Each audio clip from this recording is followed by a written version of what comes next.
Hey guys, so I am no longer pregnant anymore. I gave birth to a beautiful baby boy on Sunday, September 29th at 4:15 a.m. He weighed 7 pounds and 13 ounces and he was 20 inches long. So, um, my labor and delivery story pretty much started on Saturday. Um, Last Saturday, he's now 5 days old, and um, I was having contractions all Saturday. I pretty much woke up out my sleep and I was having them. I did not know if they were Braxton Hicks or if they were like true, real contractions, simply because I don't know, I just couldn't tell the difference. So, woke up about 10 o'clock and had a contraction and, just went about my day. It was like light, so it wasn't anything severe, anything like that. It was mild. So around 3 o'clock, I don't know, 12 o'clock, we have breakfast. Having contractions, they're probably like maybe 10 or more minutes apart. They weren't consistent, but um, again, I didn't know if they were Braxton Hicks or what they were because they weren't consistent, and it was mild. So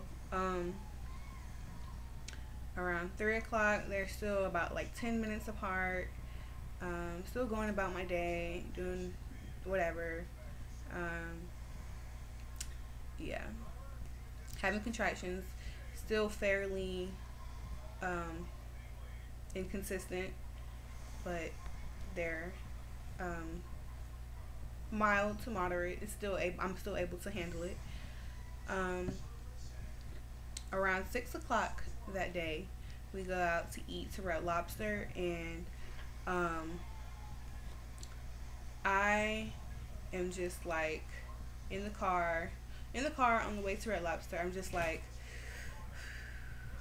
I don't know. It's just I was having like a tight pain in my stomach, and just I had to breathe through it. We're walking into Red Lobster, and we're sitting there waiting for our little buzzer to go off, and my stomach is just like really tight. Walking around to our table, and it was just like, my stomach was just really tight.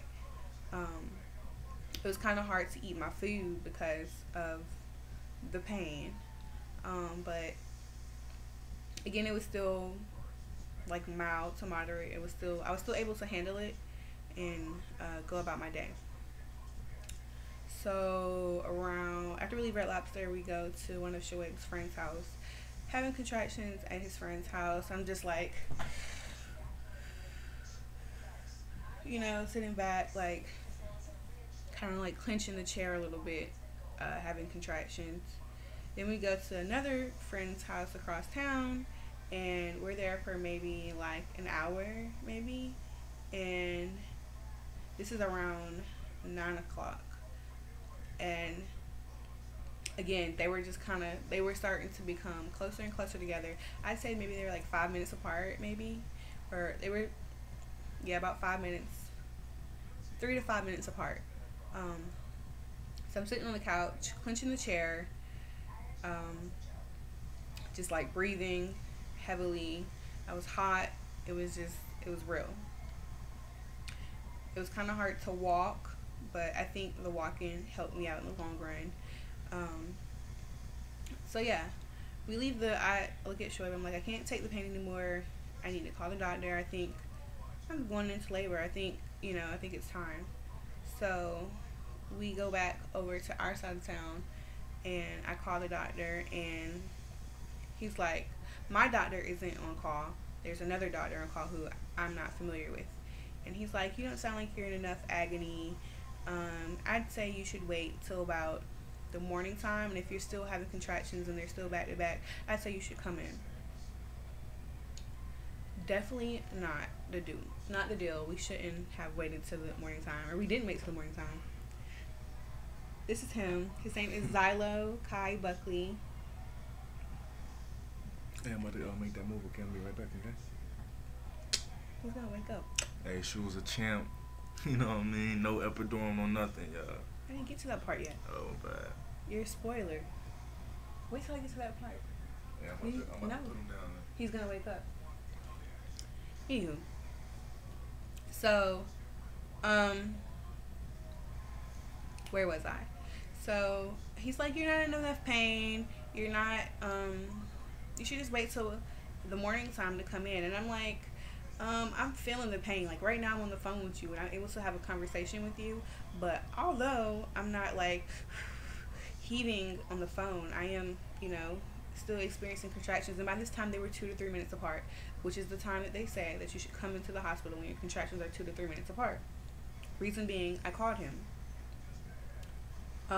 So it ended up being like we ended up going back to the house, and I ended up taking a bath, and the bath helped a little bit with the pain. It felt like the contractions slowed down maybe.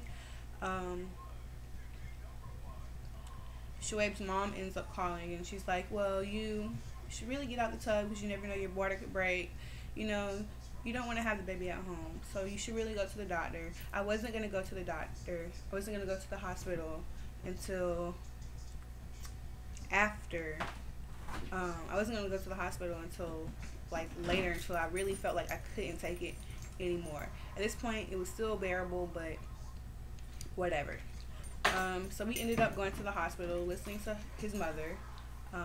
If we hadn't listened to her, I think we would have honestly had the baby at home. So, where am I? Go to the hospital.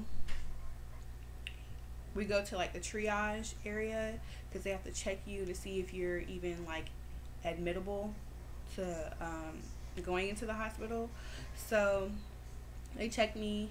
I am 5 centimeters, 4 to 5 centimeters, and I am 100% effaced, y'all. So, as far as thickness and all of that, I was like thinned out completely, and it was time to be admitted. It was like the perfect time to be admitted. This is at about 1 o'clock, 12:30. No, we get to the hospital at 10. So this is like 10:30ish, 11ish. I'm in triage for maybe like an hour, I want to say, because they had to call the doctor and let him know that they were going to admit me and all of that. So they admit me. I ended up going back into labor and delivery, where you actually give birth at around, I want to say 1 o'clock. When I get to labor and delivery, they check me. I had a wonderful nurse. She helped me out through everything.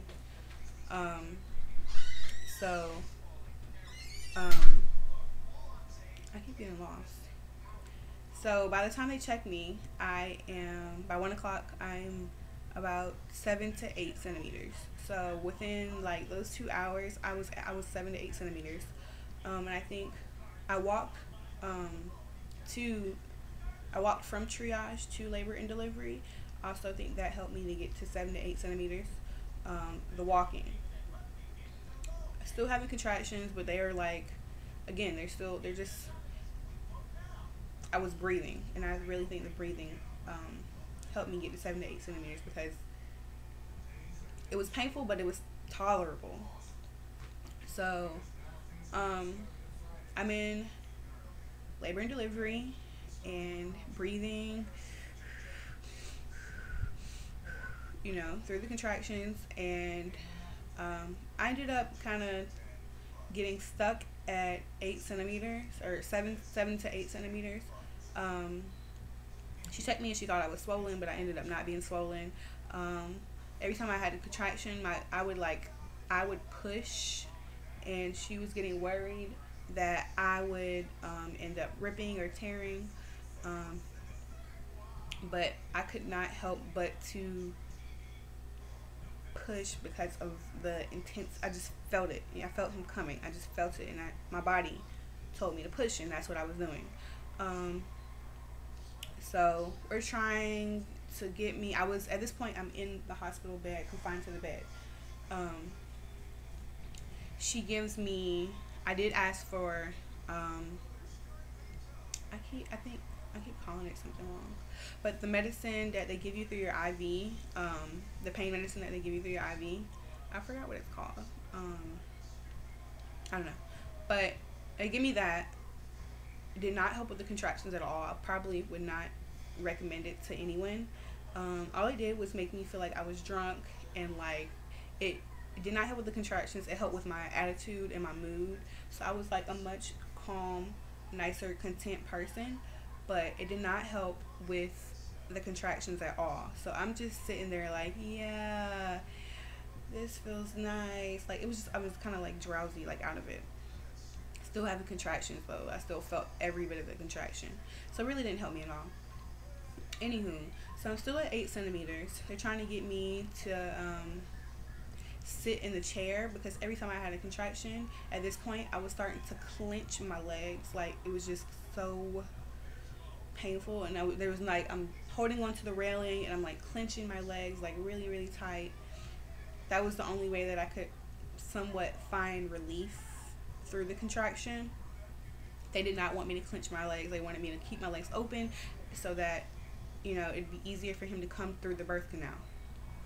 Couldn't do it. Tried to sit in a rocking chair, on the edge of a rocking chair. She got me a birthing ball. At this point, I could not get out of the bed. I got out of the bed. She was telling me to not push. And by standing up and doing all of that, I was pushing physically. I was pushing him out of me, which I shouldn't have been doing. So, ended up like every time she checked me, I felt like that induced like him coming some more, because I have to lay all the way back in the bed, and I just felt like the contractions just came like every time she checked me.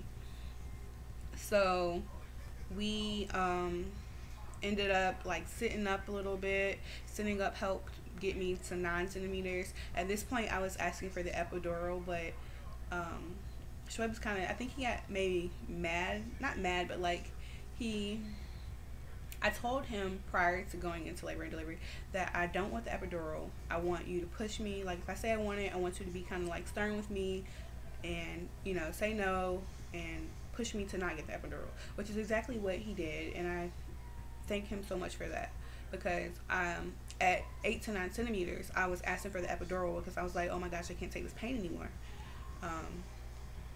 This is like 3 o'clock maybe. So I ended up not getting the epidural, because if I had gotten the epidural, it would have been no purpose. It wouldn't have been any purpose. 8 to 9 centimeters. He's pretty much almost here. You can start pushing now, which is what we did. But it would have been no purpose in getting the epidural. And this is exactly what I wanted. I wanted to have a natural birth. And but by 8 to 9 centimeters, I started to doubt myself. Like, I cannot take this any longer. I don't know how long I'm going to be pushing. You could be pushing for like hours and hours. You never know. So that's why I asked for the epidural. But anyhow, I did not get it. So we start pushing. I also forgot to add. I forgot to add in when we get to labor and delivery. He breaks my water, and it was like a big gush, and it was really warm, and yeah.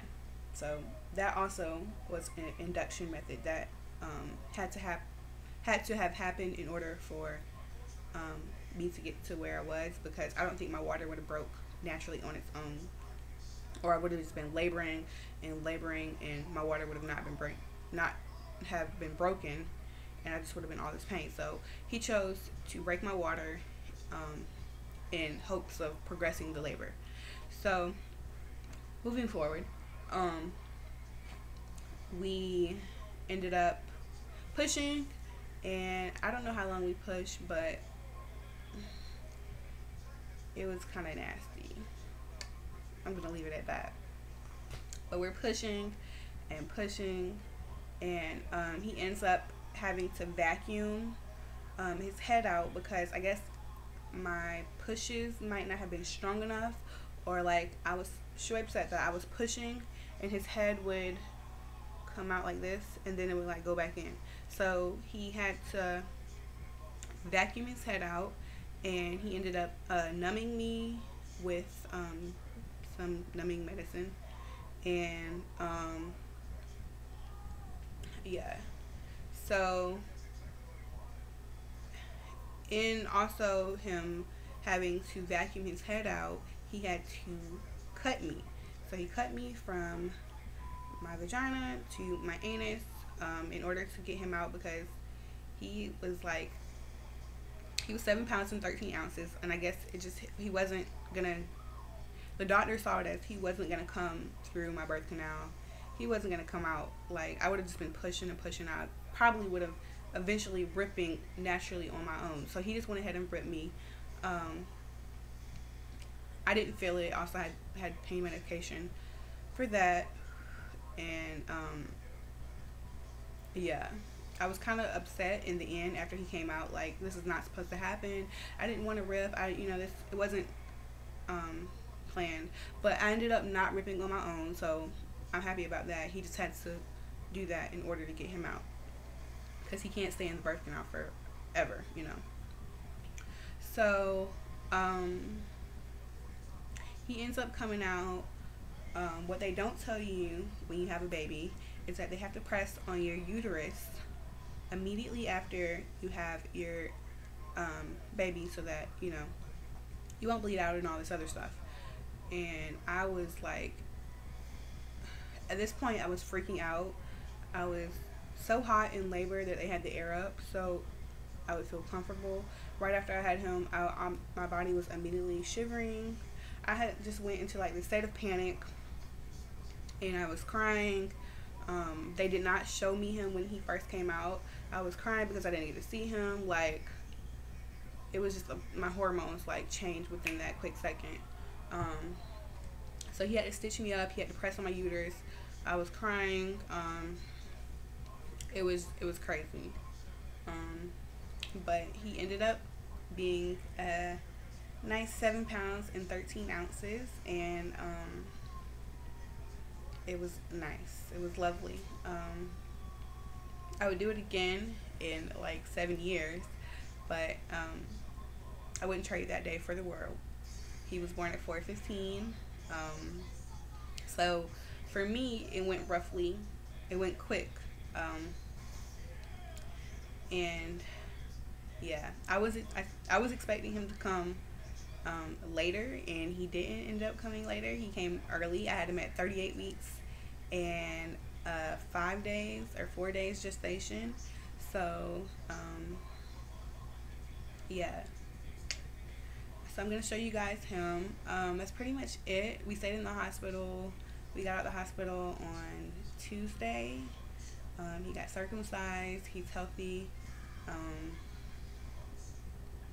Yeah. Yeah. So that's pretty much it for my labor and delivery story. If you guys have any questions, I definitely feel like the whole labor experience is different for everyone. So I feel like I now have like a better view on labor. As before, I felt like I was like clueless, and yeah, it was definitely an experience and outlook that I'll never forget. So yeah. But I'm going to show you guys him, and that's going to be pretty much it for this video. If you have any questions, please comment below. Don't forget to subscribe to this video, and yeah, so that'll be it. Okay, so this is him. His name is Xylo Kai Buckley. Shoaib picked the name, and it is spelled Xyloh. Yeah. He is a little hand sucker, and he has a lot of hair, and he's really long. He sleeps really well. But yeah, I will do a 1-week postpartum update and let you guys know everything about him and everything about my body. That'll be up next week. But yeah, this is him. Okay. See you guys later. Bye.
Gotta breathe. Okay?